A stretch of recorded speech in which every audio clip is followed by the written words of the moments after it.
बाल बच्चों, मैं मिश्रा सर आज आप सभी कक्षा 8 के बच्चों को वसंत भाग 3 के पाठ 6 भगवान के डाकिए पाठ का पठन पाठन कराने जा रहा हूँ और इसमें संकलित अभ्यास प्रश्न को बताऊंगा।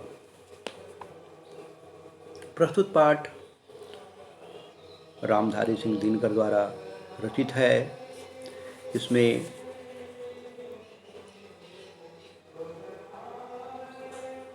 कविता में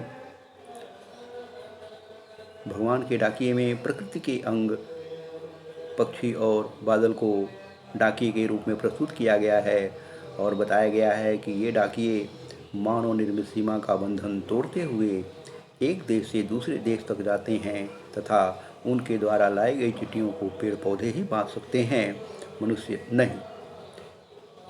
इसके अलावा प्रकृति भी सभी पर अपना प्यार लुटाते हैं। ऐसी भावनाओं को लेकर के कवि रामधारी सिंह दिनकर जी ने प्रस्तुत कविता भगवान के डाकिए का लेखन किया है। तो आइए सर्वप्रथम हम पाठ से कठिन शब्दों की जानकारी लेते हैं। यहाँ कठिन शब्दों में मैंने 10 कठिन शब्द आपको लिख करके दिखाए हैं। डाकिए, महादेश, चिट्ठियाँ, पहाड़, बाँचते हैं, आंकते हैं, ऐसे करके रामधारी सिंह दिनकर मैंने दिखाए हैं। तत्पश्चात हम आते हैं कविता का अर्थ जानने के लिए। पहला पैराग्राफ को मैं लेता हूँ। पक्षी और बादल से लेकर के पेड़ पौधे, पानी और पहाड़ जांचते हैं।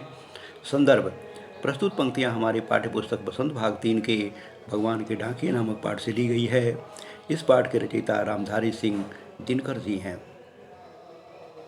कवि ने पक्षी और बादल को डाकिया माना है क्योंकि ये डाकिए भी मनुष्य की तरह संदेश लाते हैं। व्याख्या: कवि का कहना है कि जिस प्रकार डाकिए मनुष्य के लिए चिट्ठियां लाते हैं और उनमें लिखा सुखद तथा दुखद समाचार पढ़कर मनुष्य सुख या दुख का अनुभव करता है, उसी प्रकार से पक्षी और बादल भी भगवान के डाकिए हैं। ये डाकिए भगवान द्वारा भेजे गए संदेश लेकर आते हैं।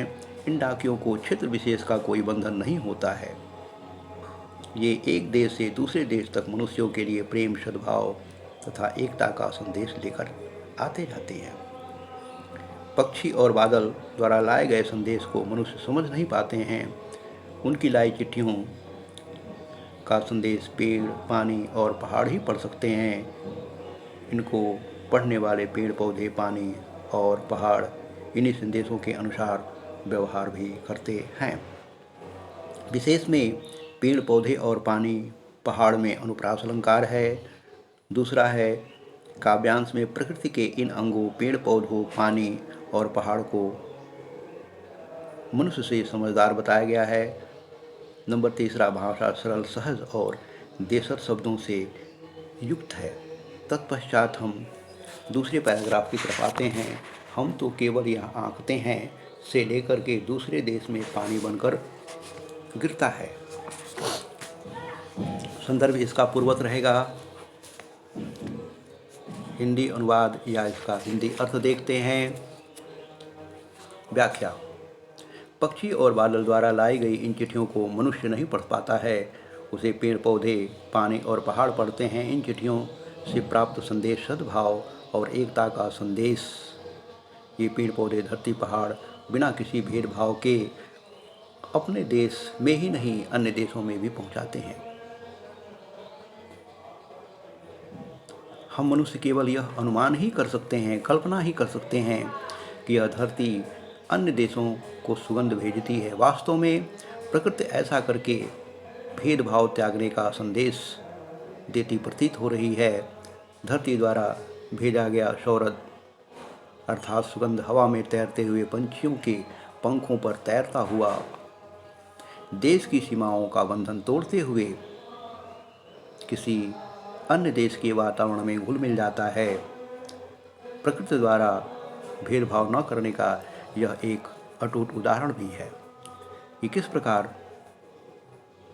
कि किसी भी प्रकार देश के नदी, सागर, झील, सरोवर आदि का पानी जब भाप बनकर उड़ता है और यह भाप ठंडी होकर वर्षा के रूप में अपने ही देश में नहीं बल्कि अन्य देश में भी बरस जाते हैं, जो कि यह भावना बताता है कि सद्भाव प्रेम सभी में बनाए रखना चाहिए। विशेष दूसरे देश को पक्षियों की पाँखों पर में अनुप्रास अलंकार है। नंबर 2, प्रकृति द्वारा बिना भेदभाव क्रियाकलाप करने के माध्यम से मनुष्य के लिए भेदभाव त्यागने का संदेश दिया गया है। तीसरा, भाषा सहज सरल और देशज शब्दों से युक्त है। तत्पश्चात हम पाठ के शब्दार्थ की तरफ आते हैं। पाठ के शब्दार्थ में यहाँ मैंने वाचना, स्वस्वर पढ़ना, आँकना, अनुमान लगाना, पाँख, पंख या पर, सौरभ, सुगंध, सुबास, महादेश, विशाल देश, तीरता अर्थात तैरता।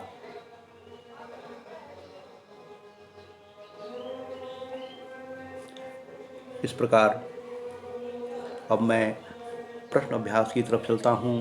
प्रश्न अभ्यास में हमने यहाँ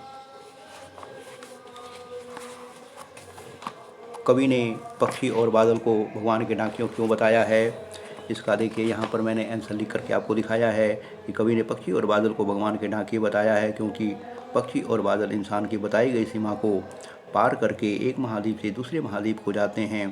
नंबर 2, पक्षी और बादल द्वारा लाए गए चिट्ठियों को मनुष्य नहीं समझ पाते हैं। पक्षी और बादल द्वारा लाए गए चिट्ठियों से प्रेम, सद्भाव और एकता का संदेश देते हैं। दूसरा प्रश्न मैंने यहाँ अटेंड किया है, पक्षी और बादल द्वारा लाई गई चिट्ठियों को कौन कौन पढ़ पाते हैं।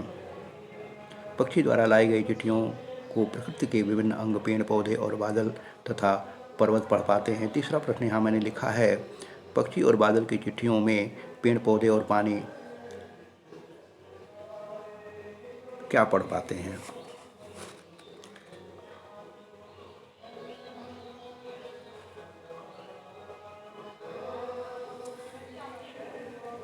इसका उत्तर मैंने लिखा है, पक्षी और बादल की चिट्ठियों में पेड़ पौधे, पानी और पहाड़ प्रेम, सद्भाव तथा एकता का संदेश पढ़ पाते हैं और यही संदेश लोगों तक पहुंचाते हैं।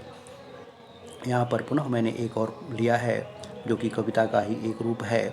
इसका भाव मैंने लिख करके आपको दिखाया है। आगे जो प्रश्न आता है पाठ से आगे, इसमें मैंने यहाँ पर एक प्रश्न लिख करके दिखाया है। इसी के अंतर्गत जो है मैंने एक और प्रश्न लिख करके दिखाया है।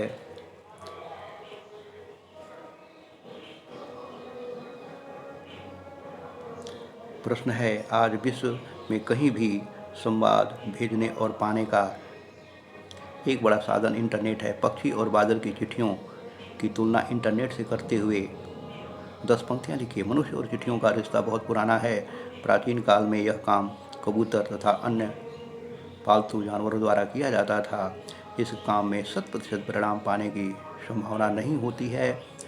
कुछ राजघरानों में यह काम हरकारों से तेज गति से दौड़ने वाले घोड़ों द्वारा कराया जाता था। इस काम में समय अधिक लगता था, लेकिन आजकल इंटरनेट द्वारा अतिशीघ्र तथा अधिक से अधिक लोगों के पास संदेश पहुंचाया जा सकता है। यहाँ मेरा वीडियो समाप्त होता है। आप लोग वीडियो को बार बार सुनें, बातों को ध्यान से समझें और लिखे गए प्रश्नों के उत्तर जो है पढ़ें, याद करें और लाभ